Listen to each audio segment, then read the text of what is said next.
Hey everyone, it's Peter from Rock Daydream Nation, and I've got Rob Buchta back to the show. How is it going, Rob? Very good. Thank you for having me back.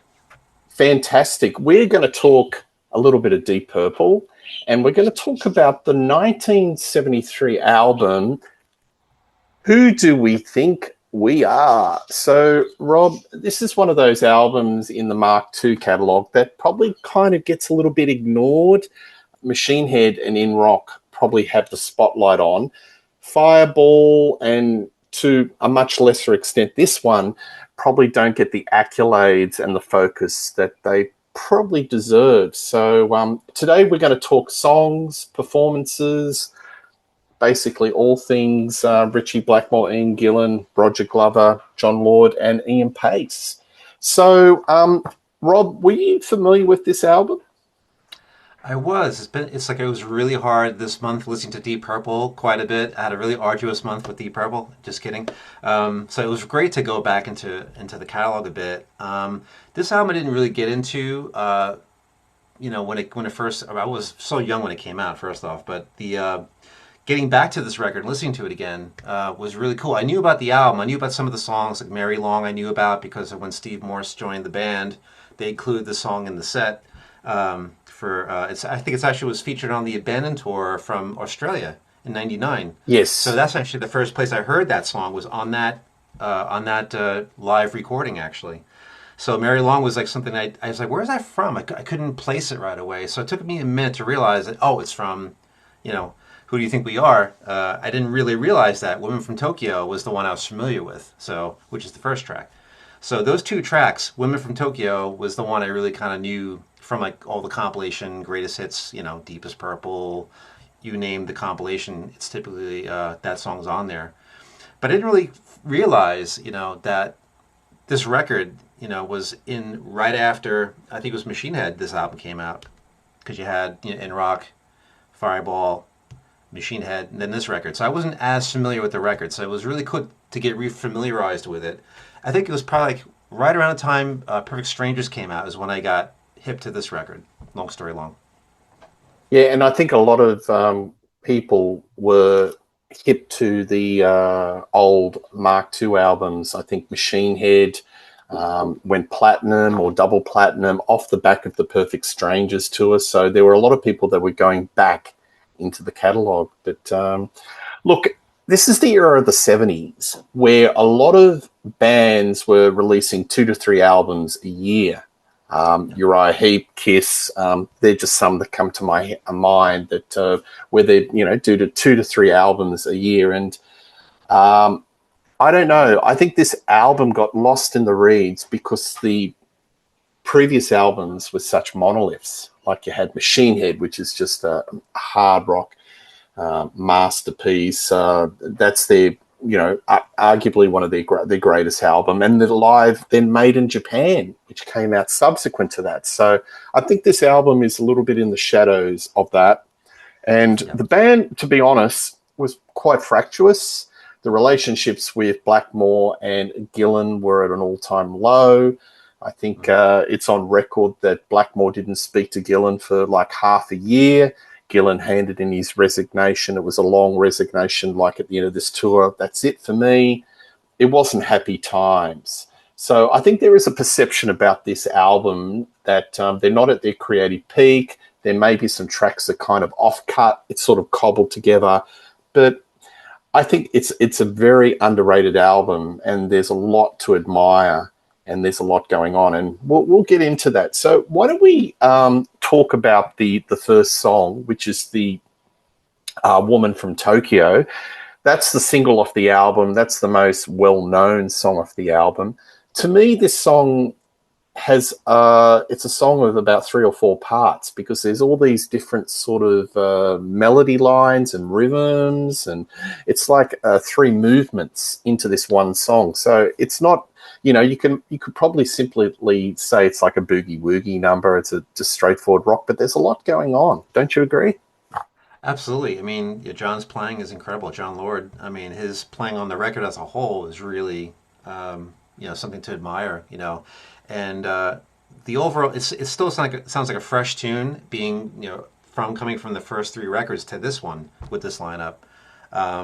It's very straight ahead, but it's straight ahead too, just the way it's presented. But also, like you just mentioned, it's got different movements to it, in that middle section, and coming out of it, with the piano. John really kind of leads the way mood-wise and even structurally wise through the tune, even though Richie has the opening riff, following the drum part. So I think Ian's got that first word in the tune. So it's a really nice, it's a really nice way of kind of working into the song, and I think it's a great sequence tune for the record too. It was a hit song. Sometimes those hits get kind of buried a little deeper in the record, but as a tune itself, I mean, it's really, it's definitely a standout for sure. And it wasn't something they were intended to put out as a single, even though it was one of the singles from this record.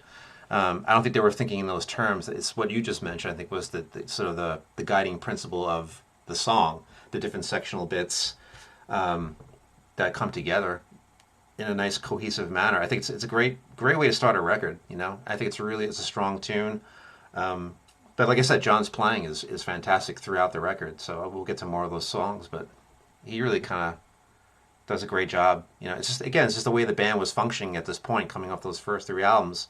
A lot of the same things were placed into this record in terms of song assembly, arrangement, the overall sound. The overall sound of this record is really, really good.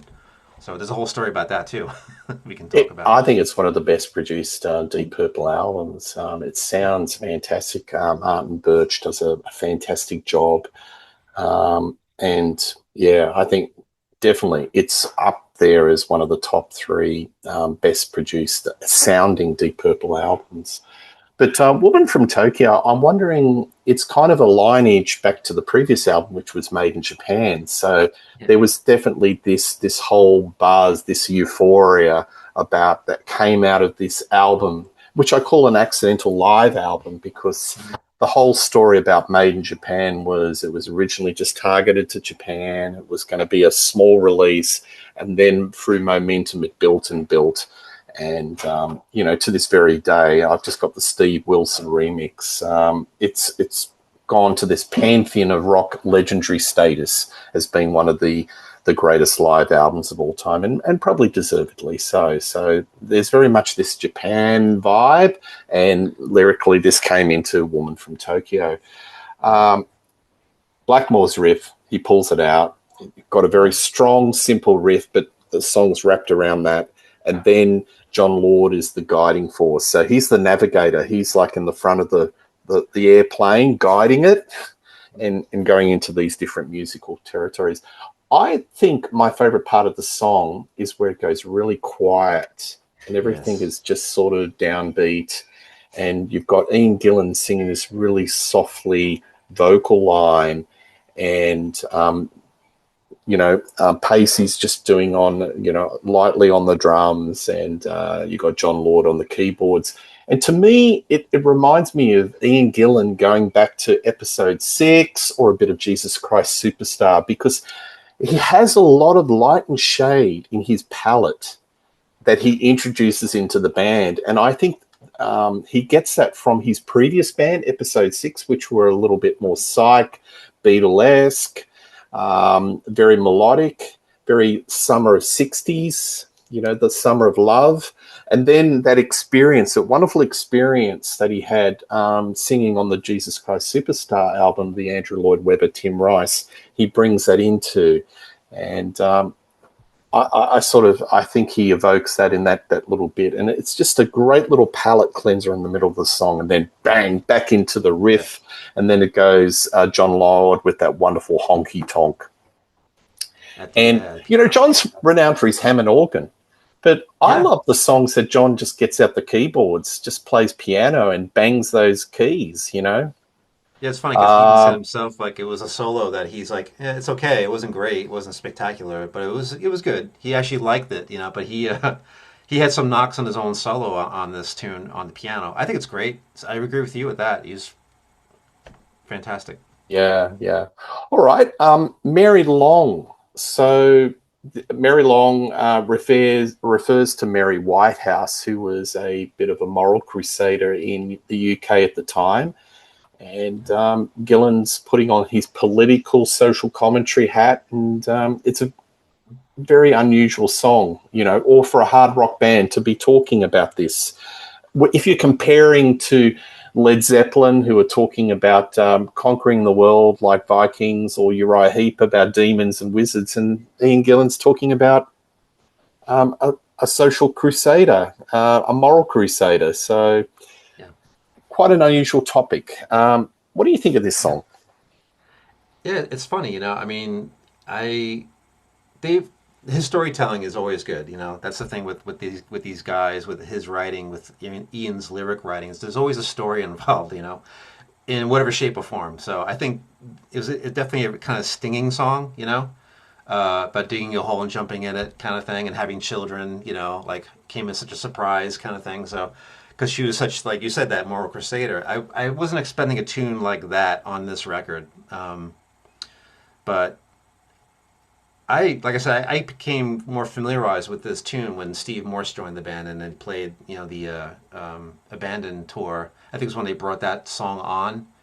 It might have been Perpendicular. I could be wrong, but I think it was the Abandon tour that the song I first heard it anyway. After a long period of time, like, wow, that's cool. I didn't expect them to bring this tune out. I like it. I mean, Blackie's playing in the beginning. That nice lead part, is great. Starting out that little melody. And then the twists and turns in this song too is kind of cool. It's not as extreme as Woman from Tokyo, but it definitely has these little spins. I think it's really cool. Yeah, And he I like this song a lot. and he does that little psychedelic singing at the end. When he recites the name Mary Long. Yeah, So it kind of Egypto psychedelic singing. So yeah, I kind of and nice feel that swing. Ian. I Yeah, feel that Ian Gillan's a bit of an old hippie at heart sometimes, and he brings it in. You know what I yeah. mean? Mm-hmm. So, I mean, these guys go back to the early '60s in their other bands, so they're on the cusp of the early days of rock. Yeah, And there's a lot of influences. It's not just hard rock, heavy metal, what's happening in the now. They're bringing a lot of what happened in like 10, 15 years ago. So yeah. I find that interesting. Look, I don't have always regarded this as not the strongest song on the album. And I was actually surprised when Morse did bring this into the song set, or whether I think it's actually probably Gillan, because Gillan was the leader of the band in that era, Right. because I've always regarded this as a very uber deep track. But Yes. it's interesting. It's an interesting song, but it's probably not quite my favorite song on the Yeah. album. Yeah. Then It's we funny. go to, It's like, yeah, sorry. yeah. I was gonna say, like, was with the way Steve kind of hit the tune, he made it more like almost like bluegrassy when he did his approach to the tune with the nice finger picking and chicken picking kind of stuff in there. That I liked a lot because he kind of gave a little bit of a spin to the tune. So that's probably why I have an affinity for this song. Like not overwhelmingly, amorous to the song, but just the fact that it was brought into more recent times and then sort of colored up a little differently, kind of gave me a little more of attraction to the original version of it. So that's one thing I want to throw in Yeah. real quick. So I think the danger is if you're doing a social commentary song on a person that's very specific to an era, to a time, to a place, it's very hard to look back at it in 2026 or 2025 and look at it uber fondly, because you're sort of right, thinking it's more of a period piece. So yeah, um, what I get most out of it is not the lyrics; it's probably the musicality. yeah. So That's one thing too I found with the record. Some of the lyrics weren't as hot, but musically, it's strong from top to bottom. You can always count on Purple for a strong sequence of tunes, but musically, there's always something going on. That's like a really cool aspect of them you can latch onto. yeah, I think Lyrically, it's a yeah, mix. I think lyrically he's fatigued because Hmm. they're exhausted. They've been busting their ass, world tour about world tour. I know there were illnesses in the band because they were just so Yep. tired. So Yeah. I think there's lyrical fatigue, but there are some Hmm. moments of clarity. There's some good ones. Super Absolutely. Trooper. This to Yeah. me is just a straight ahead rocker. This is in the Blackmore space. He's just pulling out a riff, and the band's rapping around it. And one thing I noticed about this band, And a lot of songs on this album is there's a lot of climaxes where all Lord's got the organ and it's climaxing, and it's like they're mapping it out, and it's a bit of a slow build, and it just builds and builds. But this one is one of the more direct rockers in the album. Definitely. Yeah, I appreciate this tune quite a bit, you know. And again, I hadn't heard it in such a long time. Like, oh yeah, it's like just such a very, like you said, very direct type of tune. And that's kind of what they were doing anyway. They wanted to kind of keep that more sort of blues rock groove. Not so much what came after that, but this kind of holds to that principle and that sort of overriding bit for this record in terms of what they want to do musically. You know, to kind of keep it more straight ahead. You know, so Yeah, absolutely. Then you got Smooth Dancer. So yeah, Blackmore and Gillan aren't talking to each other. So Gillan writes a song to Blackmore, yep, which is a little bit of a kiss off, so to yeah, speak. So, and he's done this a few times, like Bad Attitude off the House of Blue Light. right, Um, yeah, so that's some band dynamics are quite unusual, but I like this song. It's got a little bit of grit, bit of grunt to it, and yeah. there's a little bit of vinegar, bit of tartness in Gillan's vocal delivery. What do you think of this song? Yeah, you know, it's funny because when I first heard it, after a while, I was thinking of Trashed from Black Sabbath when Born Again came out. It had a little bit of a slight, might be a hot take, but it had a little bit of tinge of Trashed from Born Again. You know, that's kind of what the first thing when I first heard it again. I'm like, that sounds a little bit like Trash. Like what? So somehow I made that quick connection, but it didn't last very long. But yeah, that sort of tongue in cheek about Richie's dancing, I guess, was the whole thing. I don't know about if it was physical dancing or not. Maybe it had been dancing in some other capacity, but yeah, it's definitely a funny thing. And Bad Attitude is a good connecting tune to like these little, like you mentioned, dialogues. I like it. I mean, and I think there's like a thing. Trying to think with this one. I just like all the twists and turns and very stylistic for them. It's not unexpected to hear certain things in a tune like this, but I definitely really enjoyed it. I just couldn't get away from that trashed element from the beginning of the song. But yeah, They're it's funny great. how there's something that's implanted in your brain when you're listening to that, Yeah. and you just can't get it out. I like John Lord's keyboard. Really Oh my gosh. works up. He's really working it, and you can sort of visualize he's in the studio and he's tilting Yeah, the rocking Hammond. it. Yeah, Yeah. he's rocking it, playing those keys hard. So I think it's one Yeah. of the best keyboard lines in Yeah. this I mean, the particular chorus album. part you He's probably really, can't do the rocking bit. You know, it's like da da da da da da da da da da. That part yeah, is you probably can't rock the keyboard on that. But yeah, it's really yeah. it's hot stuff. Rob, what a joy to talk about an album that's only got 7 songs and just doesn't outstay its welcome. It's like an EP Uh, almost in a way, but it's not. It's that's like, what they did. It was just over and out. Not mhm. an inch of fat. Every No. note economical, straight onto business. So flip over side 2 and you got Rat Bat Blue. Love this Yeah. song. What do you think of this song? Cowbell. There are a lot of songs by Depot that feature the cowbell, and this is one of them. It's definitely good on the cowbell. I definitely heard some. I'm trying to think. Yeah, again, John's playing here. Forget about it. Really just amazing stuff. And also that sort of fast keyboard thing. That comes in almost like a sample. Can Remind I me of talk some about Beatles that? treatment. I Yeah. reckon you remember Switched on Bark from Yeah. Walter Carlos, now Wendy Carlos. That was quite popular in the States, all around the world. I think it's very inspired by that. And I've always sort of wondered whether he's actually played it, but the tape is sped up, or he's actually playing it to that speed. But it's I wouldn't. Yeah. absolutely bonkers. It's the most bonkers Yeah. keyboard line he's ever done. Makes this song so wonderful. I mean, I wouldn't be surprised if he is playing it because he's just a monster on the keys. But it reminded me a little bit of that sort of Beatles treatment, a very George Martin move there.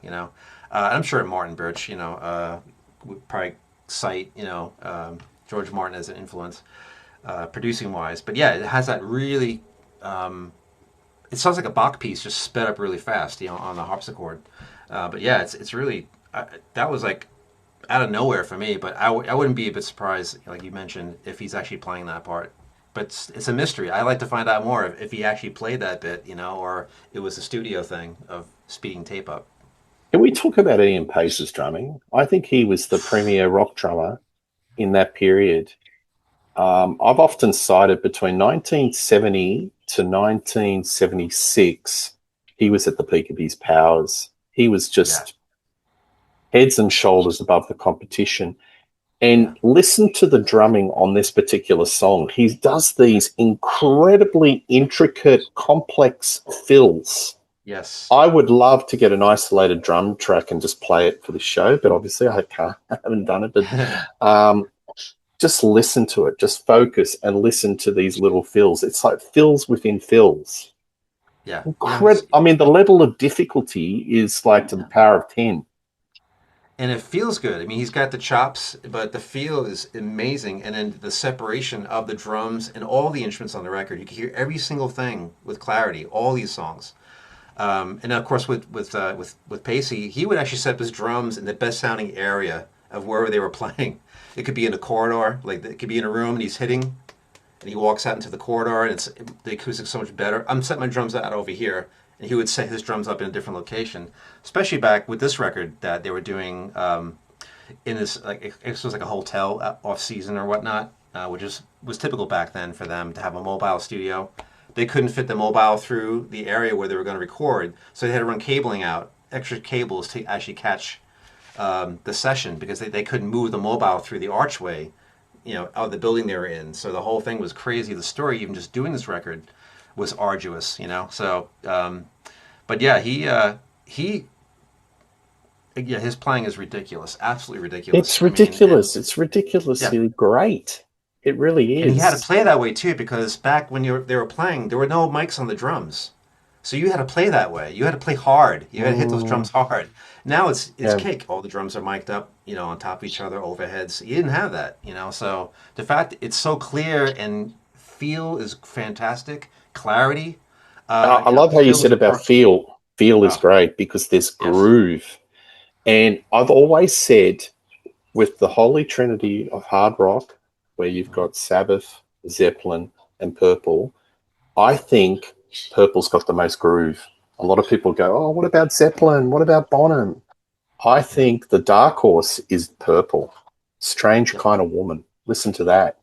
Shake your yeah, butt. There's groove. yeah. Demon's Eye. hmm There's groove. A lot of these songs, they have swing and they have groove. It's not Zeppelin. I think the groove is in Purple. Yes, absolutely. I mean, he knew Bonham pretty well, and Bonham was a big guy, big burly guy. So so he picked up a couple things from Bonham in terms of approach to the kit, but he didn't have.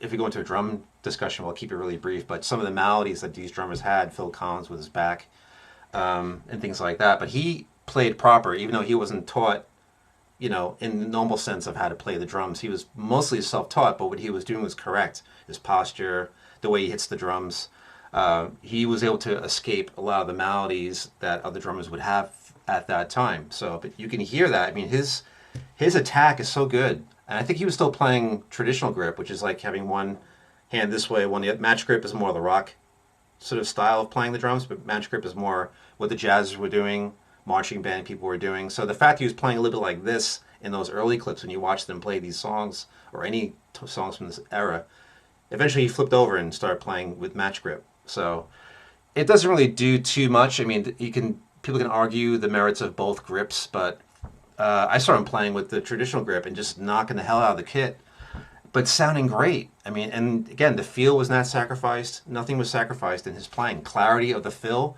not just to play fast, but the clarity and the placement were so on point. He just knew when to put in these things, and it just gave the tune so much, especially this one. Yeah. Another thing I want to say before we go to the next song is that there is Yeah. air between the notes and it Yes. adds a lot of drama. So Mhm. where Blackmore's got the riff and there's a bit where it goes da da da da da da and there's space Yeah. between the notes. And I think air is so important in songs, Mhm. in hard rock. And Yeah. that's why the best bands, the ones that rise to the top and break into the mainstream, their songs have air. It's a head scratch. That's one of my sayings on Rock Daydream Nation. It's a real head Yeah. scratch. This wasn't a bigger song. Why didn't they play it live? Why? It's sort of regarded as a deep cut. In fact, this album is like Woman from Tokyo and six deep tracks. It's a bit unfair. Right. Right. It Yeah. is. It is. Yeah. I agree. Deepest I agree. Purple, the EMI compilation that went to number one in the UK, it's only got Woman from Tokyo. So if I was doing a compilation, I'd have to have Rat Bat Blue Yeah. easily. This the scatting is something that was not as common to hear, from Ian, So it's got that slightly jazzy bit, with that, Mm, thrown in there. But yeah, it's really was the air. That's such a great sort of moment because it's something that Purple does anyway, very naturally. And these guys were what in their 20s at this point, and to be that musical, with all these tunes and still have that quality in the record. Even though they were tired, they were fatigued, right? They had, they were touring constantly, like you said, working their butts off. Management didn't seem to give a rat's ass about them getting a break from each other and also from the grind.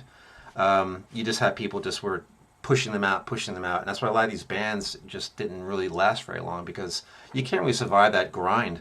But apart from all that, the musicality and the arrangement and the space, like you said, the air. I mean, this is a high example of that type of thing on this record is those moments. yeah, And Tokyo has that a bit too. There's air in yeah, there as well. Those three yeah, different, yeah, 100%. hmm Place and Line, I think this is yeah, like a cousin of Lazy. It's hmm a bit of a blues song. yeah, I get a little bit of an evangelical preacher rock approach that Gillan's taking. yeah, He's having fun with the vocal, hmm where he sings "Place in the Line," yeah. So there's There's even a that, little bit yeah, of Elvis, a little bit of Jerry Lee Lewis. There's a little bit of yeah, blues. It's a mixture. It's a really interesting track. I love it, and it shows a yeah, different side to Purple, a different yeah, color to Purple. yeah. And, it's a sort of a texture that when they came back and did their Perfect Strangers, they lost that. They lost that Mhm. textural color palette. They went a Yeah. little bit more straight down rock. I've always said Perfect Strangers is one of the greatest comeback albums of all time, but I'm talking about after that, they felt like they had to compete with everything that was around them in the hard rock world, and they lost this ability to be textural and try things like this. Yeah. And again, I put it down to the experiences that Ian Gillan had with being the original Jesus Christ on Jesus Christ Superstar and being in episode 6 that he can draw upon this. Richie was, 10 years out of playing for Screaming Lord Sutch and Right. being part of the Joe Meek, in the studio and cutting tracks for whoever was the starlet of the day, Mhm. So they had this wealth of experience and they were able to pull out these really diverse tracks. But Mhm. post Perfect Strangers, it became a little bit straight down the line and they didn't pull that out and or probably weren't allowed to. Right. So, um, what do you think of this song? Oh, for a place in line, it's yeah, just that delivery that Ian does that plays in the line that really undulating vocal thing is like, oh, I never heard him really do that to that level. So that was striking with this tune is his delivery vocally. um, but I like the feel overall. I mean, this is like the idea of being bluesy and groove. This tune completely has it in spades. This is really what they were kind of after. And I think even for Richie at that point, that's kind of what was the attractant to keep that sort of bluesy element in the group. Of course, when past this record, they got much more funky, which he did not care for.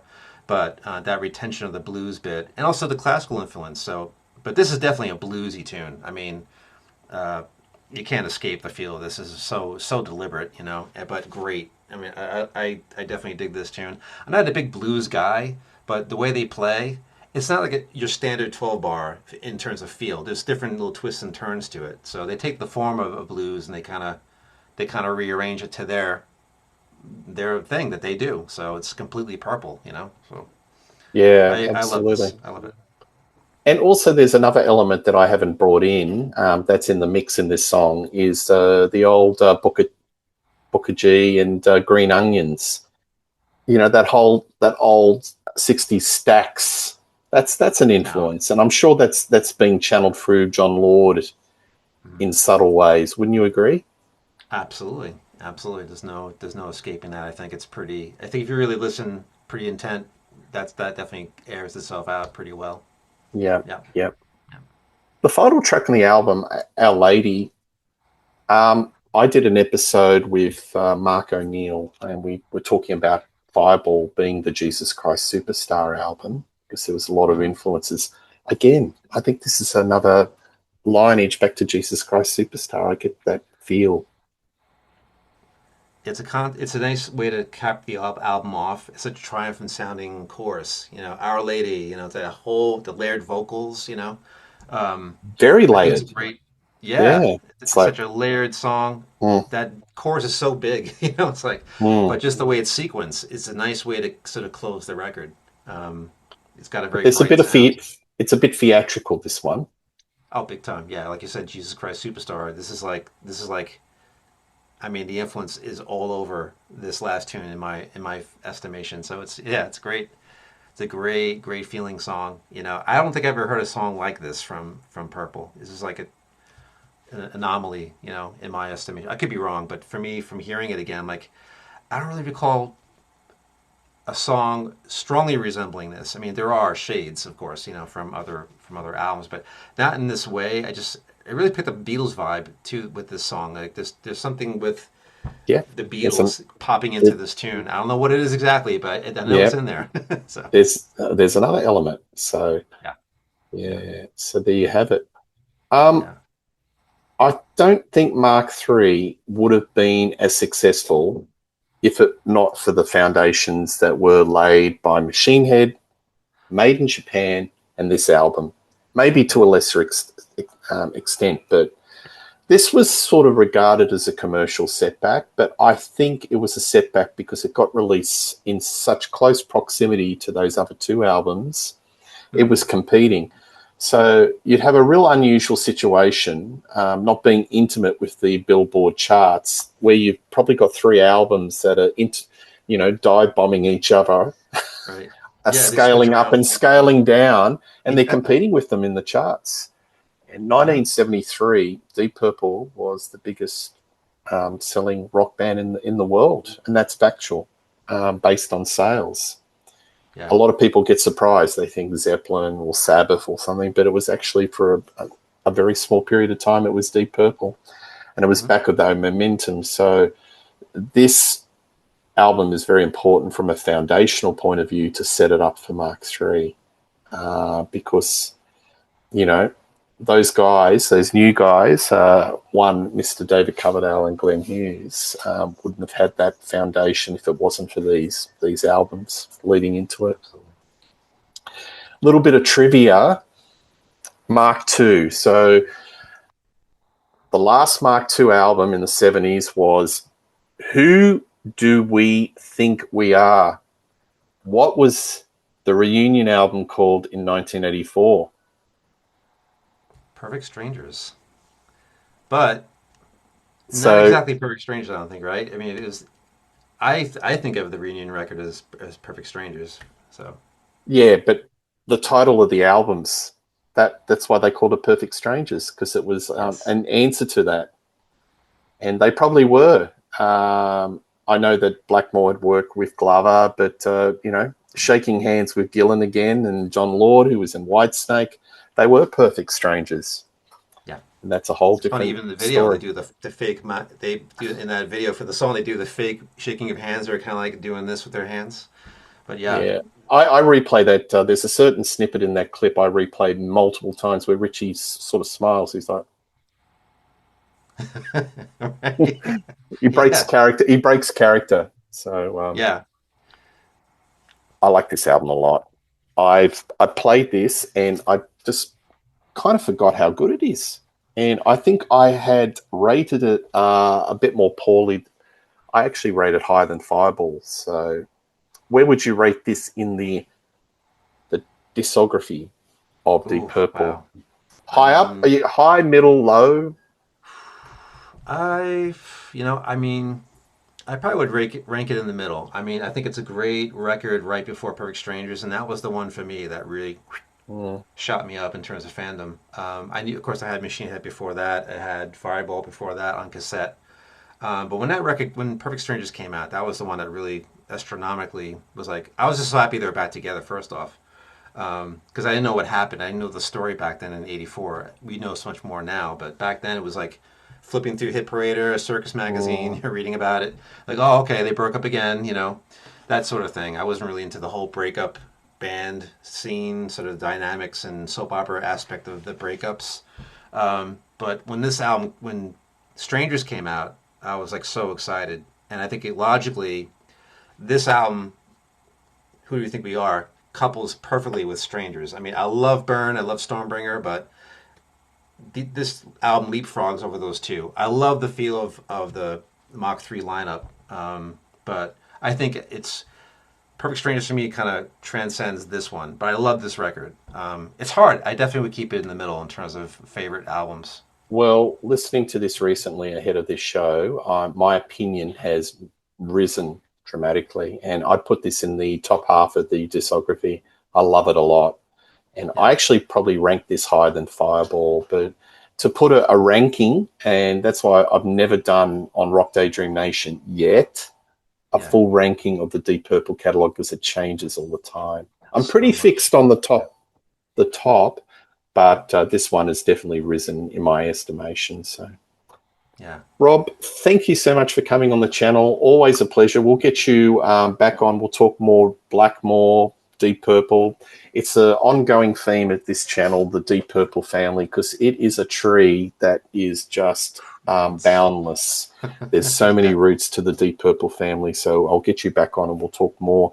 Folks, what do you think of Who Do You Think We Are? Do you like this album? Favorite tracks? Where do you think it ranks in the Deep Purple discography? We love reading all comments. Please like and subscribe to Rock Daydream Nation. But one thing's for sure, Rob and I will be doing more shows in 2026 and beyond. All the best and cheers. See you later. Bye.